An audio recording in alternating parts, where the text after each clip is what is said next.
जब भारत आजाद हुआ तो सबसे पहला सवाल था, ये देश आखिर है क्या? अनुच्छेद 1 ने उत्तर दिया, भारत यानी इंडिया राज्यों का एक संघ है। कई राज्य, कई भाषाएं, लेकिन पहचान एक, भारत।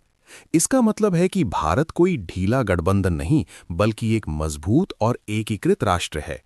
इसीलिए भारत के संविधान में संघ के लिए यूनियन शब्द का प्रयोग किया गया है, ना कि फेडरल, क्योंकि यहां संघ को राज्यों से ज्यादा शक्ति प्रदान की गई है।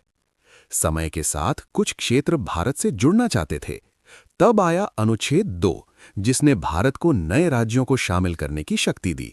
इसका मतलब है कि भारत जरूरत पड़ने पर नए राज्यों को अपना सकता है।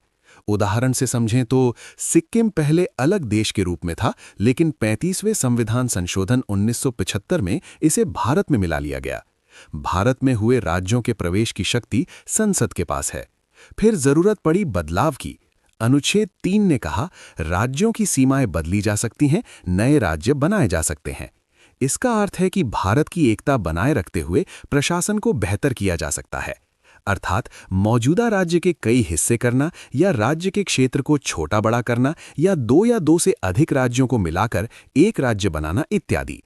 इसके अंतर्गत आता है, उदाहरण के लिए समझें तो 2000 ईस्वी में उत्तर प्रदेश से उत्तराखंड, बिहार से झारखंड एवं 2014 में आंध्र प्रदेश से तेलंगाना अलग होके नया राज्य बने।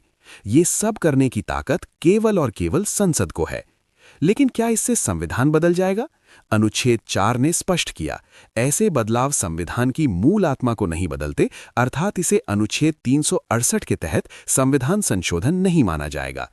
व्याख्या: भारत की एकता सर्वोपरि है। यही है संविधान का भाग 1, जो भारत को एक राष्ट्र बनाता है, सिर्फ राज्यों का समूह नहीं।